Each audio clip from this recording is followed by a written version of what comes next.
আমার সম্মানিত ভাই যে বক্তব্য রেখেছেন, আমার বক্তব্য ওঠাই, এর বাইরে তেমন কিছু নেই। কারণ কোরআনে আল্লাহ তাআলাও এক, নবীও আমাদের এক, পথও আমাদের একটা, এবং সবাইকে গিয়ে আল্লাহ দরবারে দাঁড়াতে হবে। তারপরে একটা ঠিকানা যেটা পাই, ওটাও আমাদের সকলের কমন চাওয়া, আল্লাহর জান্নাত।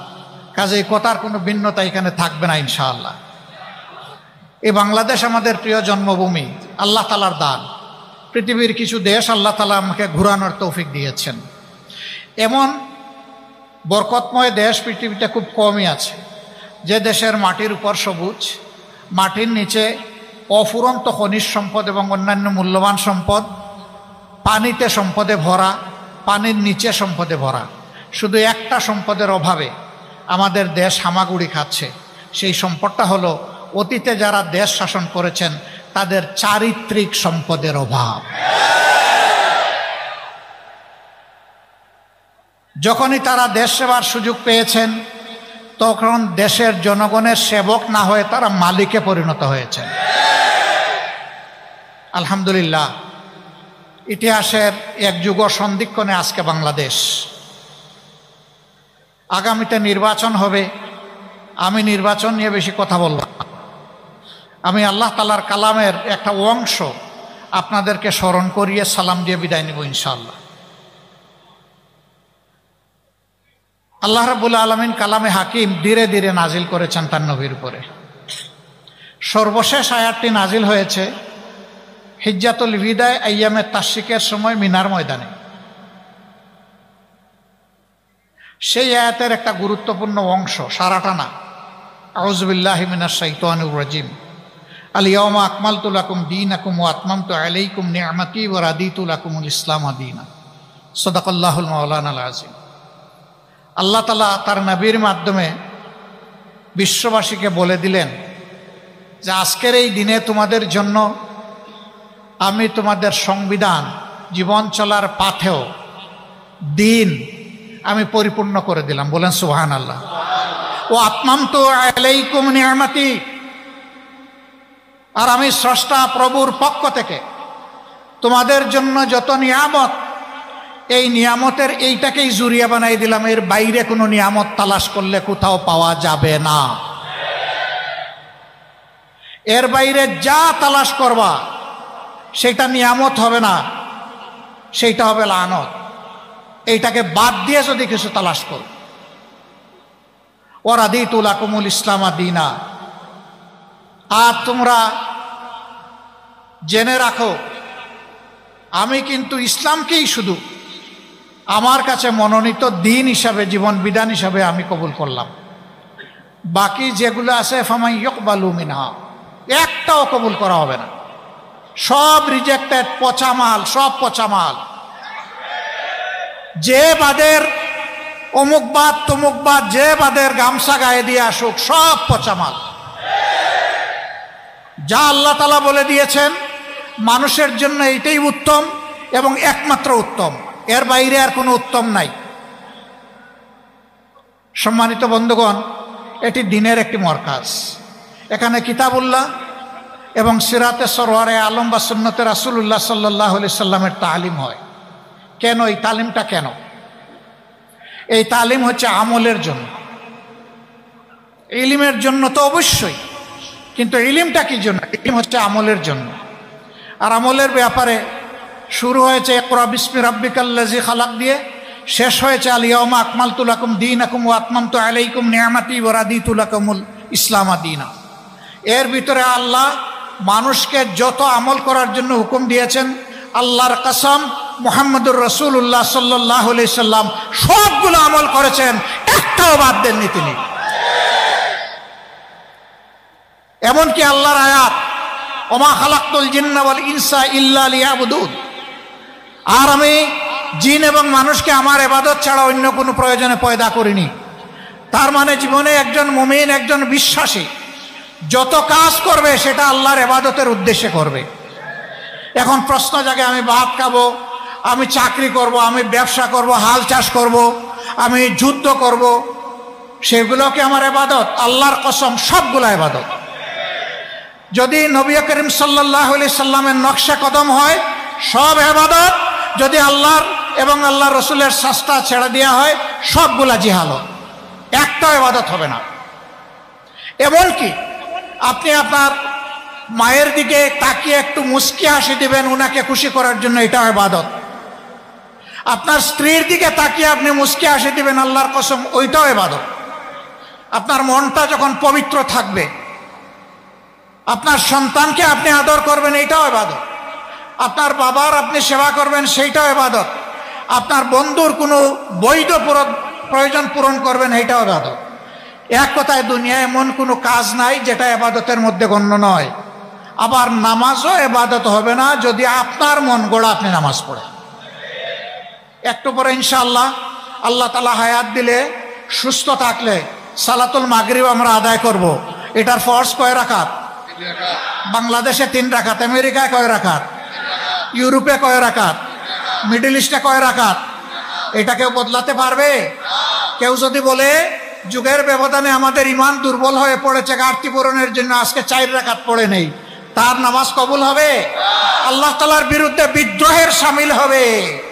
আল্লাহ যে সীমারেখা ঠিক করে দিয়েছেন এটা ধরে টান দেওয়ার অধিকার কারণেই। সম্মানিত ভাইরা, নামাজে তো শান্তি আছে, মসজিদের ভিতরে তো শান্তি পাই, এই মাহফিলেও আমরা শান্তি আর শান্তি দেখতে পাচ্ছি। কিন্তু নামাজ মাহফিল সম্পন্ন করে যখন রাস্তায় যাই, কর্মক্ষেত্রে যাই, চাকরিতে যাই, ব্যবসায় যাই, পরিবারে যাই, সমাজে যাই, রাষ্ট্রে যাই, দুনিয়ায় যাই, তখন কি এই শান্তিটা পাই? কেন পাই না? আফা তুমিনুনা বিবাদিল কিতাবি ওয়া তাকফুরুনা বিবাদ। তোমরা কি আমার কিতাবের কিছু অংশ মানবা আর কিছু মানবা না? কিছুর উপর ঈমান আনবা আর কিছুতে তাকফির করবা, অস্বীকার করবা। ফামা জাযাউ মান ইয়াফআলু যালিকা মিনকুম, তোমাদের মধ্য থেকে যে এরকম আচরণ আমার কিতাবের সাথে করবে, অর্থাৎ কিছু মানবে আর কিছু মানবে না, মতলবই মানা, সুবিধাবাদী মানা, ইল্লা খিজয়ুন ফিল হায়াতিদ দুনিয়া, তার জন্য আমার পক্ষ থেকে উপহার হচ্ছে আমি চরমভাবে দুনিয়ায় তাকে বেইজ্জত করব। এই ফতোয়া কে দিয়েছেন? এই ফতোয়া বদলানোর শক্তি কারো আছে? নাই। তাইলে আমরা শান্তি যে পাই না, এই ফতোয়ার মধ্যেই এটার জবাব আছে। জীবনের দিনগুলা ফেলে এসেছি, বৎসরগুলা ফেলে এসেছি, আর কয়টা দিন আর শ্বাস পাবো কেউ জানি না। মানব সন্তানের হায়াত 2 সেকেন্ডের মতো। একটা শ্বাস তুলে ওই তুলা শ্বাসটা ফেলতে সে বাধ্য, কিন্তু ফেলে দেওয়া শ্বাস তার আর উঠবে ওঠার কোনো হিসাব নেই। আর ওই যে তুলা শ্বাসটার সময় হচ্ছে মাত্র 2 সেকেন্ড। এইটাই রে ভাই আপনার আমার হায়াত। কোন ভরসায় আগামী দিন ভালো কাজ করব, আজকে যেমন তেমন হয়ে যাক, এই নিয়ত করার কোনো সুযোগ নেই। তাহলে জীবনে এখন যদি চিন্তা করি কি করেছি, আমরা কি সব সময় হকের পক্ষে ছিলাম? আমরা কি কোরআনের পক্ষে ছিলাম? কোরআনের আইন কায়েমের আওয়াজ যখন এসেছে আমরা কি লাব্বাইক বলে সাড়া দিয়েছি? আমরা অনেকে লজ্জিত হয়ে বলবো না, দিতে তো পারি নাই, তো এখন আমার কি হবে? এখন কি তাহলে আমার ঠিকানা জাহান্নাম হবে? আমাদের আল্লাহ, আমাদের খালিক, আমাদের মালিক, তিনি বড় রাউফুর রাহিম, তিনি বড় প্রেমময়, তিনি বড় দয়ালু। তিনি বলেছেন তোমরা গুনাহ করো, আমার কাছে তওবা করো, আমি তোমাদের গুনাহ মুছে দেব। আসেন আমরা মন ভরে তওবা করি। ফেলে আসা দিনগুলোতে আল্লাহর সাথে যত নাফরমানি করেছি, আল্লাহর কালামের সাথে যত নাফরমানি করেছি, রাসূল মাকবুল সাল্লাল্লাহু আলাইহি ওয়াসাল্লাম এবং সাহাবায়ে কেরাম রিদওয়ানুল্লাহি তাআলা আলাইহিম আজমাইনের রেখে যাওয়া আমানতের সাথে আমরা যত উল্টাপাল্টা কাজ করেছি, সবগুলোর জন্য আমরা একসাথে আল্লাহর দরবারে হৃদয় বিগলিত চিত্তে আমরা তওবা করি। আল্লাহ তাআলা হুয়া তাওয়াবুর রাহিম, হুয়া গফুরুর রাহিম, তিনি তওবা কবুল করেন, মেহেরবানি করেন। সেই আল্লাহ, নবী বলছেন মানুষ যদি ভুল করে আল্লাহর কাছে তওবা না করত, আল্লাহ আরেকটা জাত পয়দা করতেন যারা ভুলও করতো তওবাও করতো। সুবহানাল্লাহ, এত ভালোবাসেন আল্লাহ তওবাকে। অতীত জীবনে হে রাব্বুল আলামিন আমরা অনেক ভুল করে ফেলেছি, আমাদের উপর অর্পিত দায়িত্ব আমরা পালন করি নাই, কিছু বুঝেও পালন করি নাই, কিছু না বুঝেও পালন করি নাই। আজ তোমার দরবারে আমরা বিনা শর্তে সারেন্ডার করলাম। হে আল্লাহ, তুমি আমাদেরকে ক্ষমা করে দাও। আস্তাগফিরুল্লাহ আল্লাযী লা ইলাহা ইল্লা হুয়াল হাইয়ুল কাইয়্যুম ওয়া আতুবু ইলাইহি ওয়ালা হাওলা ওয়ালা কুওয়াতা ইল্লা বিল্লাহিল আলিয়্যিল আযীম। আমরা শপথ নিব, হে আল্লাহ, আজকে থেকে নতুন জীবন দাও আমাদের। এই নতুন জীবনের মাধ্যমে আগামীতে তোমাকে আমরা কথা দিচ্ছি, ওয়াদা করছি, অঙ্গীকার করছি, আল্লাহ তোমার সাথে আর নাফরমানি জেনে শুনে করব না। তুমি আমাদের এই তওবাকে কবুল করো, ওয়াদাকে কবুল করো। আগামীতে যে নির্বাচন আসবে, এখানে হক বাতিলের মাঝে ফয়সালা হবে। আপনারা কার পক্ষে থাকবেন? কেউ যদি লাল চোখ দেখায় কার পক্ষে থাকবেন? লাল চোখকে পরোয়া করবেন? পরোয়া কাকে করবেন? পরওয়ারদিগার আল্লাহ তাআলাকে পরোয়া করব, আর কাউকে আমরা পরোয়া করি না। সম্মানিত ভাইরা, এটা ভোট নয়, এটা এক একটা ব্যাটো পাওয়ার, ব্যাটো। ভুল করলে আল্লাহর দরবারে জবাব দিতে হবে। বিবেকের আলোকে ভোটটা দিবেন, হকের পক্ষে থাকবেন, দুর্নীতির বিরুদ্ধে অবস্থান নেবেন, দিনের পক্ষে অবস্থান নেবেন, আল্লাহর কালামের জন্য যারা সংগঠিত হবে তাদের পক্ষে অবস্থান নেবেন, তাদের জন্য দোয়া করবেন, তাদের পাশে থাকবেন।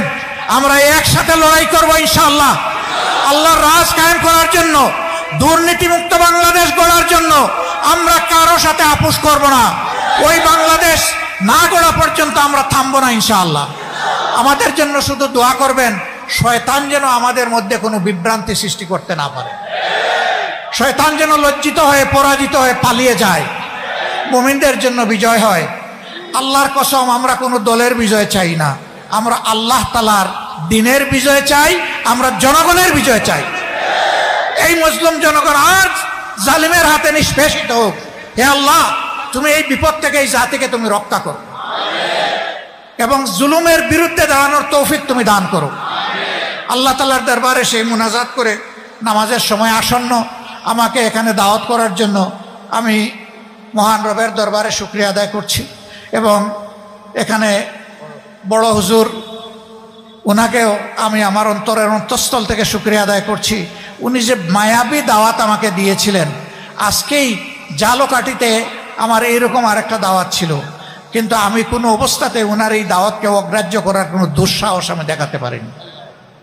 আমি মহান আল্লাহর পর ভরসা করে চেষ্টা করেছি এখানে এসে হাজির হওয়ার। নিশ্চয়ই আপনাদের কোনো হক আমি আদায় করতে পারিনি, আমাকে ক্ষমা করবেন। আমার জন্য একটা দোয়া করবেন, একটা দোয়া চাইবো আপনাদের কাছে।